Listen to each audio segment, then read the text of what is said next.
Captain Maya Rodriguez sat in the uncomfortable metal chair and watched the aliens talk about her people like they were children. The Great Hall of Nexus Prime stretched above her head with its shining walls and floating lights. Hundreds of different alien species filled the massive room. Some had fur and some had scales. Others looked like they were made of crystal or metal. But they all had one thing in common. They all thought humans were weak and stupid. Lady Sylviana Moonwhisper stood at the center podium. Her silver hair fell down her back like water. Her pointed ears twitched as she spoke. Her voice was smooth and musical, but her words cut like knives. She wore robes that seemed to be made of starlight itself. The elven ambassador had lived for over 3,000 years. She had seen empires rise and fall. She had watched entire species learn to travel between stars. But when she looked at humans, she saw nothing worth her time. The elven lady raised one delicate hand, and the entire council fell silent. Even the massive rock creatures from the granite worlds stopped their low, rumbling conversations. Even the floating gas beings from the Cloud Nebula stopped their whistling songs. Everyone wanted to hear what she had to say about the human petition for membership in the Galactic Federation. Maya kept her face calm, but inside she felt angry. She had come here with hope. Earth had sent their best diplomat to ask for a place among the stars. They had prepared for months. They had studied every alien culture and learned their customs. They had brought gifts and offers of friendship. But now she could see it was all pointless. Lady Sylviana began to speak, and her words filled the great hall. She talked about how humans still used metal ships that burned chemical fuel to move through space. She laughed about their simple computers and basic weapons. She said their technology was like a child playing with rocks, while adults used tools of light and energy. The other aliens nodded and made sounds of agreement.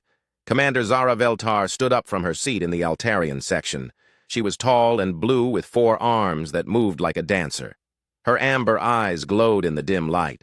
She wore armor that looked like it was carved from a single piece of diamond.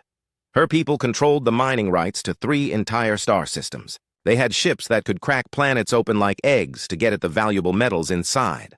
Commander Zara spoke in a voice that sounded like distant thunder. She said humans were still learning to dig holes in their own planet while her people had been mining asteroids for 10,000 years. She said giving humans membership in the Federation would be like giving a sword to a baby, dangerous for the baby and embarrassing for everyone else. General Thyssera Scalebearer rose from the reptilian section.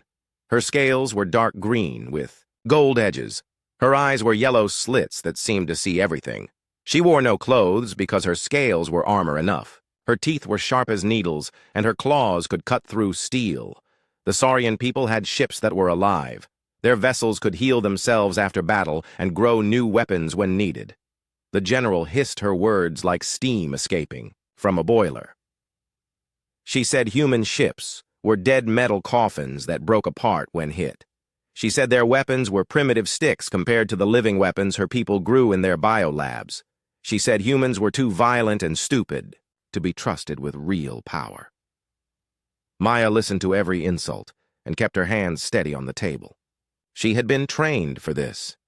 She knew what to expect. But it still hurt to hear these creatures talk about her species like they were animals. She thought about Earth and all the people counting on her. She thought about the children who dreamed of traveling to the stars. She thought about the scientists who worked day and night to push human knowledge forward. The vote came quickly. Species after species stood up and voted no. The crystal beings sang their rejection in tones that hurt to hear. The metal people clicked their refusal in binary code. The plant creatures rustled their leaves in a pattern that meant denial. Even the small furry beings from the forest worlds squeaked their negative votes. Maya stood up when the voting was done. The hall fell quiet again. All those alien eyes looked at her with mixtures of pity and amusement. Some seemed to be waiting for her to cry or beg. Others looked like they expected her to get angry and prove their point about human violence. Instead, Maya spoke in a clear, calm voice that carried to every corner of the great hall. She thanked the council for their time and consideration. She said she understood their concerns about human readiness for galactic society.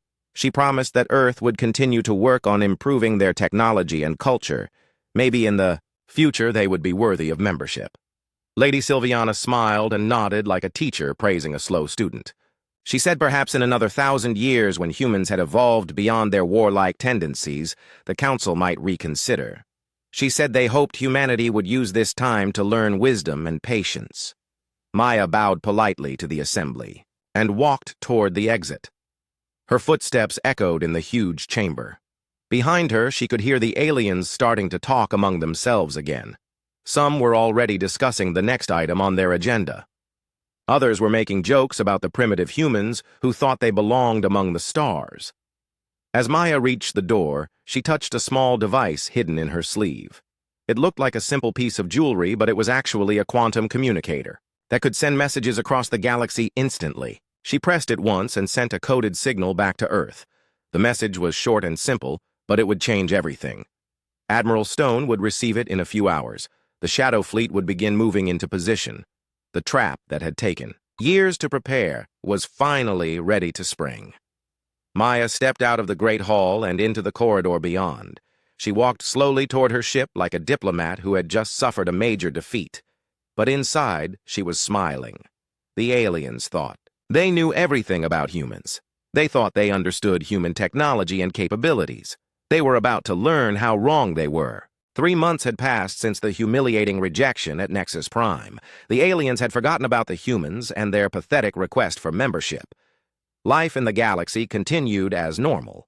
Trade ships moved between star systems carrying goods and passengers. Mining vessels stripped asteroids of their valuable metals. Patrol ships kept the space lanes safe from pirates and other dangers. Then the disappearances began. The first ship to vanish was a human freighter called the Lucky Strike. It was carrying grain from the agricultural worlds to a space station near the Outer Rim. The ship sent its regular check-in message and then nothing. No distress call, no debris field. No trace of what happened to the crew of 43 people. The second ship disappeared a week later. This time it was the passenger liner Star Dancer with over 200 people aboard. The ship was traveling from Earth to a mining colony when it simply stopped responding to communications. Search teams found nothing but empty space where the ship should have been. More ships began to vanish. All of them were human vessels traveling along the Outer Rim trade routes. The disappearances followed no pattern that anyone could see. Large ships and small ships. Fast ships and slow ships. Military escorts and civilian transports. All of them just gone without explanation. Captain Maya Rodriguez returned to Nexus Prime aboard the Earth cruiser USS Liberty. The ship was typical of human military vessels. Steel hull painted gray with weapon turrets that looked crude compared to alien energy weapons. The engines left trails of bright plasma as the ship moved through space. Everything about it screamed primitive technology. Maya requested an emergency session with the Galactic Council. She wore her dress uniform with its simple fabric and metal buttons. Her hair was pulled back in a regulation bun. She carried a briefcase full of data chips and printed reports. She looked like exactly what she claimed to be. A desperate human officer asking for help from her betters. The council chamber was only half full this time. Many of the alien representatives had better things to do than listen to human problems. Lady Sylviana attended because protocol demanded it. Commander Zara came because the Altarians were curious about the disappearances. General Tissera was there because the Saurians enjoyed watching other species suffer. Maya stood at the same podium where she had been rejected 3 months earlier. This time her voice shook with what seemed like fear and desperation. She presented evidence of the missing ships. She showed sensor logs and communication records. She played the last messages from some of the vanished vessels. The data was troubling. Ships were disappearing in regions of space that should have been empty. The last communications showed crews reporting impossible sensor readings, energy signatures that matched no known technology, gravitational distortions that defied physics, weapon impacts from sources that could not be detected. Dr. Lisa Chen stood beside Maya and presented the scientific analysis. She was a thin woman, with glasses and nervous hands that shook as she spoke. She had studied the debris fields left behind by the few ships that had been found. The damage patterns were unlike anything in the galactic database. The weapon signatures seemed to be human, in origin but impossibly advanced. kinetic projectiles that moved faster than light, energy beams that cut through matter at the molecular level, explosive devices that created tiny black holes on impact, technology that was centuries beyond anything Earth was supposed to possess. Dr. Chen suggested that a new hostile force had emerged in the galaxy. Perhaps the legendary Void Hunters had returned after their 1,000-year absence. Perhaps some unknown alien species had decided to test their weapons on isolated human ships. Perhaps rebels from one of the member species were trying to start a war. The evidence pointed to something that should not exist. Ships that could appear and disappear at will, weapons that could destroy any target regardless of armor or shields. An enemy that struck without warning and left no survivors to tell what had happened. Lady Sylviana listened to the presentation with growing concern. The elves had patrol ships that traveled through the same regions where humans were disappearing. If this new threat was real, then elven vessels might be next. Her people had survived for millions of years by being cautious about potential dangers. Commander Zara was more skeptical. The Altarians prided themselves on their military strength. Their ships carried enough firepower to level entire planets. Their shields could withstand direct hits from stellar flares. The idea that some unknown enemy could threaten them seemed impossible. General Thyssera remained silent during the presentation. The Saurians had their own intelligence networks. They knew things about galactic politics that other species preferred to ignore. The general was beginning to suspect that there was more to this situation than the humans were revealing. The debate continued for hours. Some council members wanted to ignore the problem and let the humans deal with their own losses. Others argued that any threat to galactic shipping was a threat to everyone. Trade was the foundation of interstellar civilization. If merchant vessels were not safe, then the entire galactic economy could collapse. Maya presented one final piece of evidence that changed everything. A partially intact message pod had been recovered from the debris field of a destroyed freighter. The pod contained sensor data from the ship's final moments. The recordings showed impossible things. Ships that were there one moment and gone the next. Weapons fire coming from empty space. Energy signatures that shifted and changed like living things. The attacking vessels seemed to phase in and out of normal space-time. They moved in ways that violated every law of physics the galaxy understood. The recording ended with the freighter's hull being torn apart by invisible claws. The crew's final screams echoed through the council chamber. Even the most hardened alien warriors shifted uncomfortably in their seats. Whatever had destroyed that ship was beyond anything they had encountered before. Lady Sylviana was the first to speak when the recording ended. Her musical voice carried a note of worry that had not been there before. She said the elven patrol ship Star Whisper had reported strange sensor readings in the same region just days earlier. Perhaps it was time for the galactic community to take this threat seriously. Commander Zara agreed that investigation was needed. The Altarian military could spare a battleship to help hunt down these mysterious attackers. The Iron Dominion was equipped with the most advanced sensors in the galaxy. If these phantom ships were real, then the Altarians would find them. General Thyssera finally spoke up. Her hissing voice carried undertones of excitement rather than fear. The Saurians lived for battle and the chance to test their bioships against a worthy opponent. The living vengeance was hungry for combat after months of peaceful patrol duty. The Council voted to authorize a joint task force to investigate the disappearances. 3 of the galaxy's most advanced warships would hunt down the mysterious attackers and eliminate the threat. The mission would demonstrate the superiority of alien technology over whatever primitive force was responsible for the missing ships. Maya humbly requested that the USS Liberty be allowed to accompany the task force. She said human crews knew the affected trade routes better than anyone. They could provide local knowledge and serve as guides for the alien vessels. Perhaps they might even learn something useful from observing superior military technology in action. The alien commanders exchanged amused glances before agreeing to the request.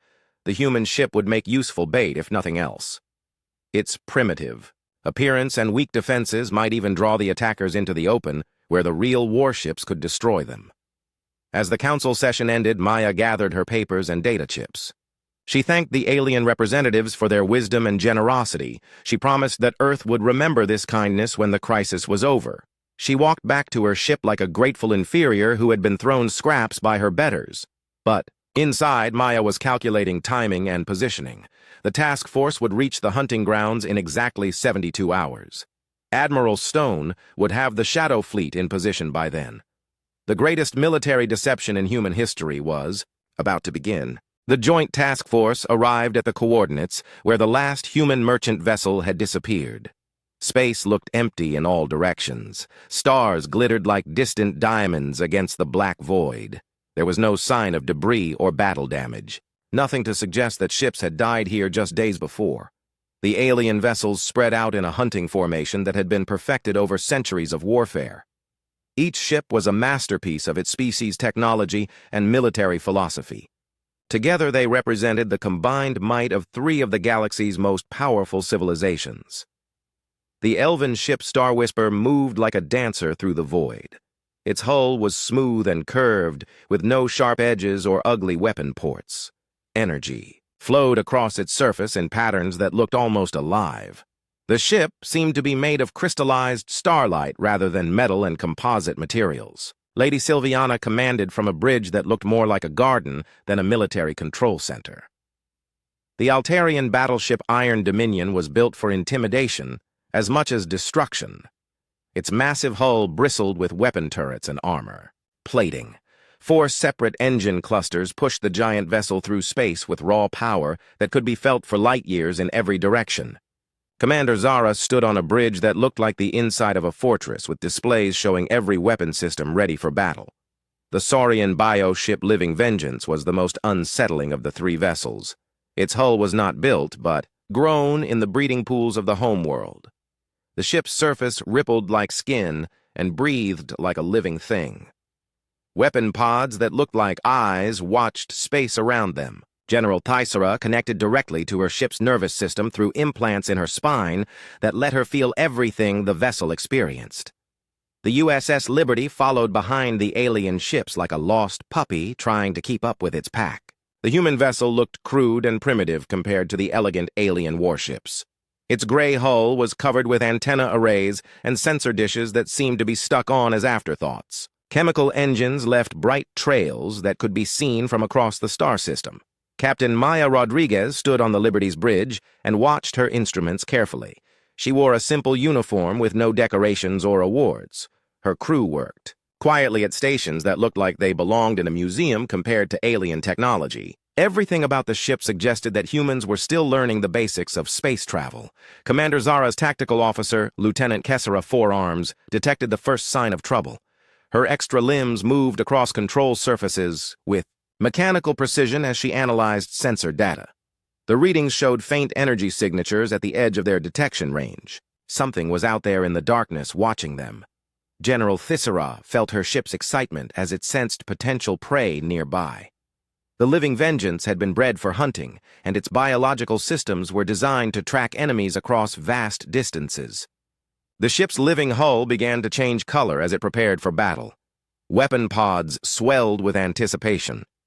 Lady Sylviana ordered her crew to investigate the energy readings. The Star Whisper moved forward with its quantum sensors probing deep into space. The elven ship's advanced technology could detect particles and energy fields that other species could not even imagine. But the readings remained frustratingly vague and unclear.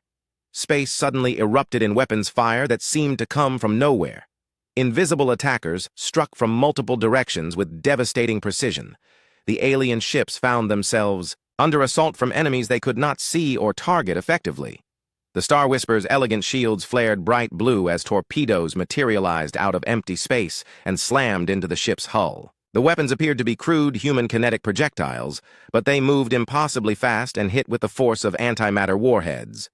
Lady Sylviana watched in shock as her quantum barriers began to fail under the sustained bombardment. The Iron Dominion's heavy armor absorbed the first wave of attacks, but more weapons kept appearing from the void around them. Plasma bolts and particle beams struck the battleship from angles that should have been empty space. Commander Zara ordered her gunners to return fire, but they had no targets to shoot at. The Living Vengeance writhed in pain as invisible claws tore through its biohull. The ship's regenerative systems tried to heal the damage, but the attacks were too precise and too frequent. General Thyssera felt every wound her vessel suffered through the neural link. She had never experienced anything like this phantom assault. Captain Maya Rodriguez's voice crackled over the communication channels. She sounded terrified and confused as she reported what her sensors were detecting. Massive gravitational distortions were appearing and disappearing around the battle zone. Energy signatures, unlike anything in human databases, were flickering in and out of existence. Dr. Lisa Chen worked frantically at her science station as she tried to make sense of the impossible readings. The attacking ships seemed to be phasing in and out of normal space-time. They appeared long enough to fire their weapons and then vanished back into whatever dimension they had come from. The alien commanders tried every tactical maneuver in their extensive military databases. They spread their ships apart to avoid concentrated fire. They tried random evasive patterns to confuse targeting systems. They attempted to retreat to safer positions. Nothing worked against an enemy that could strike from anywhere and disappear before retaliation was possible. Lady Sylviana's beautiful ship began to come apart under the relentless assault. Hull plates that looked like pieces of art were torn away by weapons that hit with surgical precision. The ship's crystalline power cores began to overload as phantom torpedoes found every weak point in the elven defenses. Commander Zara ordered her crew to fire blindly into empty space, hoping to hit something by chance. The battleship's massive guns lit up the void with energy blasts that could vaporize asteroids, but every shot passed harmlessly through areas where enemies should have been. The invisible attackers seemed to know exactly where the Altarian weapons would fire. General Thisra tried to use her bioship's natural hunting instincts to track the phantom vessels. The living vengeance extended sensory tendrils into space, trying to taste the chemical signatures of the enemy ships. But the attackers left no trail that biological sensors could follow. The USS Liberty hung back from the main battle, trying to avoid the weapons fire that filled space around the alien vessels. Captain Rodriguez sent frantic reports back to Earth describing the impossible battle they were witnessing. Her crew worked desperately to boost their primitive sensors in hopes of detecting something useful. The alien ships suffered critical damage one by one as the Phantom Fleet continued its methodical destruction. The Star Whisper's quantum shields collapsed completely, leaving the elegant vessel defenseless against further attack. The Iron Dominion's armor was systematically stripped away by weapons that seemed to know exactly where to hit. The Living Vengeance's biohull was torn open in dozens of places that its healing systems could not repair fast enough. Throughout the battle, the invisible attackers maintained perfect coordination despite being spread across thousands of kilometers of space. Their weapons fire came in precise patterns that suggested advanced tactical planning and communication systems. Whoever these phantom warriors were, they fought with a level of skill that impressed even veteran alien commanders. The three alien warships that had entered the battle zone with such confidence now faced complete destruction at the hands of an enemy they could not see or understand. Their superior technology and centuries of military experience meant nothing against foes who fought by entirely different rules. As warning sirens wailed on all three alien bridges and damage reports flooded in from every section, the commanders began to realize that they were not facing some unknown alien species or ancient enemy. The weapon signatures were definitely human in origin, but impossibly advanced beyond anything Earth was supposed to possess. The Phantom Fleet continued its devastating attack with mechanical precision. Every shot found its target. Every maneuver was perfectly timed. Every tactical decision demonstrated complete knowledge of alien ship designs and defensive capabilities. Captain Maya Rodriguez watched the destruction unfold around her and waited for the perfect moment to spring humanity's trap. The greatest deception in galactic history was about to reach its climax. Soon the alien species who had mocked humanity would learn the truth about human military capabilities. The time had come to reveal what humanity had really been doing during all those years of supposed technological inferiority. The alien ships hung broken and bleeding in space as the phantom attackers prepared for their final assault. Warning lights flashed red on every bridge as hull breaches vented atmosphere into the void. Emergency power systems struggled to keep life support running while main engines went offline one by one. Lady Sylviana stood among the wreckage of her beautiful bridge as her crew worked frantically to repair critical systems. The Star Whisper's crystalline displays had shattered under the impact of weapons that should not exist. Elven technology that had seemed so advanced now looked primitive compared to whatever force was destroying them. Commander Zara barked orders at her surviving crew as the Iron Dominion listed heavily to one side. The battleship's massive armor plating had been peeled away like flower petals by weapons that cut through metal like it was paper. Altarian engineering that had been the pride of 3 star systems was failing against an enemy they could not even see. General Thyssera felt her bioship's pain through the neural link as the living vengeance struggled to heal wounds that were too severe for its regenerative systems. The ship's living hull writhed in agony as invisible claws continued to tear new holes faster than the old ones could close. Saurian biotechnology that had evolved over millions of years was being systematically destroyed. The Phantom Fleet moved in for what appeared to be the killing blow. Energy readings spiked across all sensors as the invisible ships charged their weapons for a final devastating barrage. The 3 alien commanders prepared to die fighting an enemy they had never truly seen or understood. Captain Maya Rodriguez chose that moment to make an announcement that would change galactic history forever. Her voice cut through the battle, static on all communication frequencies with crystal clarity. She spoke calmly and professionally, as if she was giving a routine status report rather than revealing the greatest military secret in human history. The words she spoke were simple, but their impact was like a nuclear explosion. All attacking vessels were ordered to stand down and decloak under something called Autumn Protocol. The phantom ships that had been destroying the alien fleet suddenly became visible as their cloaking systems deactivated on command. Space around the battered alien vessels began to shimmer and distort as advanced stealth technology shut down. The emptiness that had hidden the attackers melted away like morning fog to reveal the true scope of what had been hunting them. A massive human dreadnought materialized from nowhere less than a kilometer from the alien ships. The vessel was unlike anything the galaxy had ever seen before. Its hull was angular and aggressive, with surfaces that seemed to bend light around them even when the ship was visible. Advanced metamaterials covered every surface, creating optical illusions that hurt to look at directly. This was clearly human technology, but it was centuries beyond anything Earth was supposed to possess. Admiral Rebecca Stone appeared on every view screen throughout the alien fleet. Her gray hair was pulled back in a severe military style, and her steel blue eyes held the confidence of someone who had just won the greatest victory in human history. Behind her stood officers wearing uniforms that looked familiar, yet completely different from anything the aliens had seen before. Colonel Amy Foster worked at tactical stations that made alien technology look like stone tools. Her displays showed targeting information and weapon status readouts for systems that defied everything the galaxy thought it knew about human capabilities. Commander Lisa Park coordinated stealth operations from consoles that seemed to control forces beyond normal space-time. Admiral Stone addressed the alien commanders with the kind of respect that equals show to each other, rather than the condescension they had grown used to from humans. She introduced them to humanity's actual military capability and invited them to reconsider their previous assumptions about human technological development. The revelation hit the alien commanders like a physical blow. The species they had dismissed as primitive had not only developed perfect stealth technology, but had built an entire fleet of invisible warships. The attacks they had just survived were a carefully planned demonstration designed to show the galaxy exactly what humanity could do when threatened.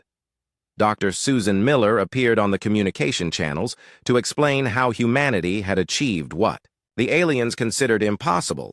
Human scientists had reverse-engineered captured alien technology and combined it with innovations that no other species had thought to attempt. They had focused on deception and asymmetric warfare while aliens concentrated on raw power and traditional combat methods. The scientific explanation was almost as shocking as the military demonstration. Humans had not simply copied alien technology, they had improved it in ways that the original creators had never imagined. Human creativity and adaptability had taken concepts from dozens of different species and merged them into something entirely new. Lady Sylviana stared in stunned silence as more human ships began to decloak around the alien fleet. What had appeared to be empty space was actually filled with vessels that had been observing and analyzing every move the aliens made. The Phantom Fleet was just the visible portion of a force that had been studying galactic military capabilities for years. Commander, Zara realized with growing horror that every human merchant vessel her people had encountered had actually been an intelligence-gathering platform. Those primitive ships with their crude sensors had been mapping Altarian patrol routes and studying military procedures. The humans had been preparing for this moment for longer than anyone had suspected. General Thissera felt a mixture of rage and admiration as the scope of human deception became clear.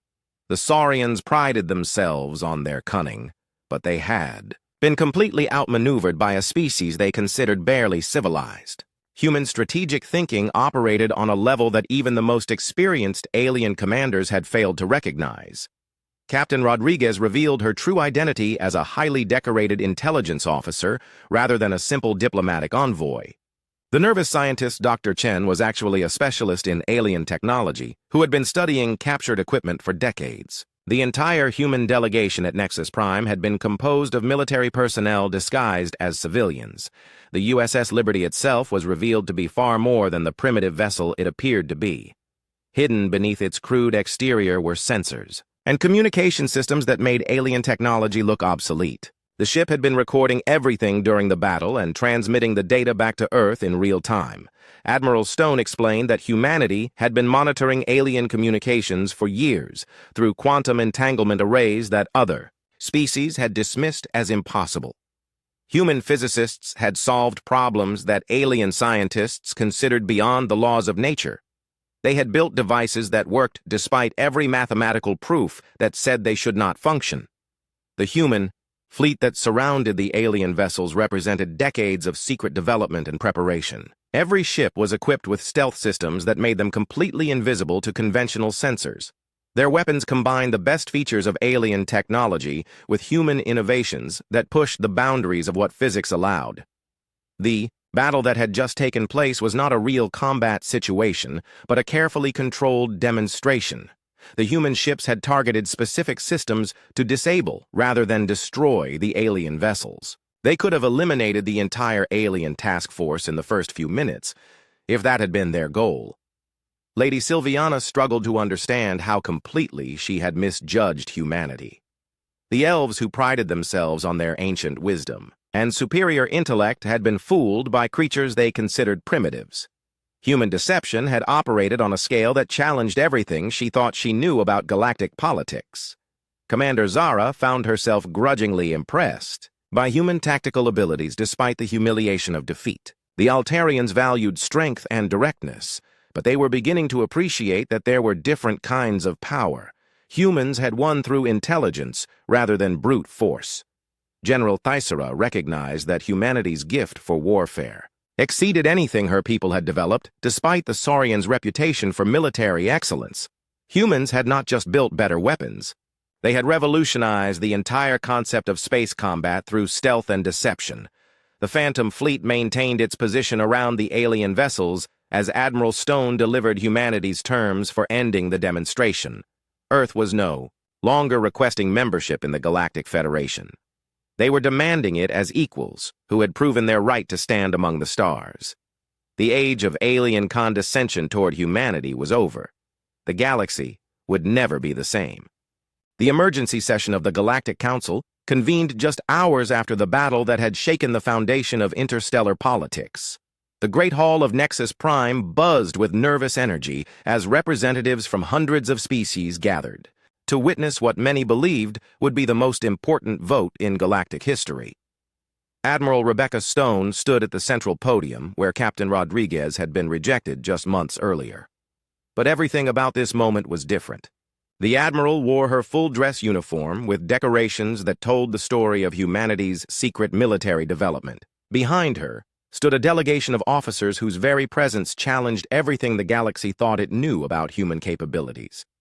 The alien delegates sat in uncomfortable silence as they tried to process the implications of what they had learned. Their most advanced warships had been defeated by an enemy they could not see or understand. Technology they had dismissed as primitive had proven superior to their own innovations.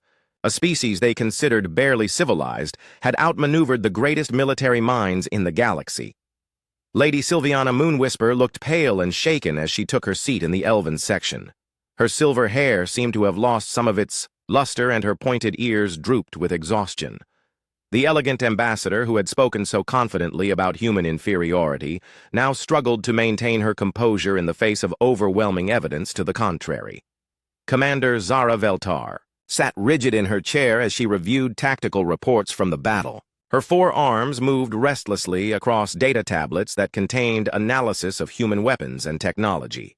The Altarian military leader, who had boasted about her people's industrial might, now faced the reality that humans had surpassed them in every meaningful category. General Thysera Scalebearer remained motionless in the reptilian section, but her yellow eyes never left the human delegation. The Saurian commander, who had laughed at human metal coffins, now knew that those same ships could destroy entire fleets without being detected. Her respect for human military capabilities had grown with every casualty report from the Phantom battle. Admiral Stone began her presentation with quiet confidence that filled the enormous chamber. She spoke about humanity's journey from a rejected applicant to a military power that could challenge the combined might of the galaxy's greatest civilizations. Her words carried the weight of absolute truth backed by demonstration rather than empty boasting. Captain Maya Rodriguez stood beside the Admiral as she revealed the true scope of humanity's intelligence operations. The nervous diplomatic envoy was gone, and in her place stood a veteran officer whose career had been spent preparing for this moment. Her transformation from humble supplicant to confident equal symbolized humanity's emergence onto the galactic stage. Dr. Patricia Wright took the podium to present humanity's proposals for joining the Galactic Federation. But these were not the desperate requests of an inferior species begging for acceptance. These were the terms offered by equals who had proven their worth through superior technology and military capability. The evidence of human advancement continued to mount as Dr. Wright displayed technology that made alien innovations look primitive, quantum computers that operated outside normal space-time, weapons that could strike targets in other dimensions, stealth systems that bent the very fabric of reality to hide entire fleets from detection. Dr. Susan Miller explained how human scientists had achieved breakthroughs that alien researchers had considered impossible. They had solved the unified field equations that had puzzled galactic physicists for millennia. They had created artificial intelligence that operated on principles no other species understood. They had built machines that worked by manipulating forces beyond conventional physics. The scope of human deception became clear as Miller revealed how every interaction between humans and aliens had been part of a vast intelligence gathering operation. Those primitive merchant vessels had been studying alien technology and military procedures for decades. Human diplomats had been mapping political relationships and identifying potential weaknesses in galactic alliances. Commander Lisa Park presented evidence of humanity's monitoring capabilities that had gone undetected for years. Human quantum entanglement arrays had been intercepting alien communications across the entire galaxy. Every military movement and political decision had been observed and analyzed by intelligence systems that operated beyond alien detection capabilities. The revelation that humans had been watching and learning from every alien civilization simultaneously shocked the assembled delegates. Species that had considered their communications secure now realized that humanity had been listening to their most sensitive conversations. Military plans that had been classified at the highest levels had been known to human intelligence for years. Lady Sylviana found her voice long enough to ask how humanity had achieved such technological superiority in secret. The question that had been troubling every alien delegate finally received its answer. Humans had never been as primitive as they appeared. They had simply been very good at hiding their true capabilities. Admiral Stone explained that human development had followed a different path from other galactic species. While aliens focused on perfecting existing technologies, humans had concentrated on revolutionary breakthroughs that challenged fundamental assumptions about how the universe worked. They had achieved more in centuries than most species accomplished in millennia. The vote on human membership proceeded with a solemnity that reflected the changed balance of galactic power. Species after species cast their ballots in favor of admitting humanity as full members with equal status. The crystal beings sang their approval in harmonies that resonated through the chamber. The metal people transmitted their agreement in binary codes that flashed across display screens. Even the most reluctant delegates recognized that opposing humanity was no longer a viable option. The Phantom Fleet that had demonstrated such devastating capability remained hidden throughout the galaxy, ready to enforce humanity's demands if necessary. The time for condescension and dismissal had passed. The final vote was unanimous in favor of human membership. Admiral Stone accepted the decision with gracious dignity that emphasized humanity's willingness to work as partners rather than conquerors. But the underlying message was clear. Humans would no longer tolerate being treated as inferiors by anyone. Dr. Wright outlined the new relationship that would govern human interactions with the galactic community. Trade agreements would be negotiated between equals. Military cooperation would be based on mutual respect rather than alien superiority. Technology sharing would benefit all parties rather than flowing in only one direction. The chamber fell silent as delegates contemplated the implications of what had just occurred. The galaxy that had rejected humanity's membership application now found itself dealing with a military superpower that had emerged from the shadows. The balance of interstellar politics had shifted permanently in favor of a species that most had considered irrelevant. Captain Rodriguez took the podium for the final time to address the council that had once humiliated her. But she spoke without bitterness or desire for revenge. Humanity had achieved its goals through superior planning and execution rather than through spite or anger. The demonstration of human capabilities had been necessary, but it was over now. The session ended with representatives from across the galaxy approaching the human delegation to discuss new relationships and agreements. Species that had ignored Earth for centuries now competed for humanity's attention and favor. The transformation from rejected applicants to sought-after allies was complete. Admiral Stone watched from the observation deck as human ships moved openly through space lanes that had once been forbidden to them. The age of hiding in shadows was over. Humanity had claimed its place among the stars through superior technology and strategic thinking rather than through force or intimidation. Captain Rodriguez joined the Admiral at the great windows that looked out into space. The Phantom Fleet remained invisible, but its presence could be felt throughout the galaxy. Human power no longer needed to hide behind deception and misdirection. It had been proven beyond any doubt or challenge. The galaxy had learned that underestimating humanity was a mistake that would not be repeated. The species that had mocked human technology and dismissed human potential now understood what those words really meant when humans said that no challenge was too great for their determination and ingenuity. The age of human isolation was over, and the stars themselves would never be the same. Humanity had proven that sometimes the greatest strength was making others believe you were weak until the moment came to show them the truth. The galaxy had demanded that humans prove themselves worthy of membership, and they had done exactly that in the most dramatic way possible. As Admiral Stone smiled at her companion, she spoke the words that would become humanity's unofficial motto among the stars. Maya Rodriguez nodded in agreement, knowing that the aliens were finally beginning to understand what humanity had always known about themselves and their place in the universe.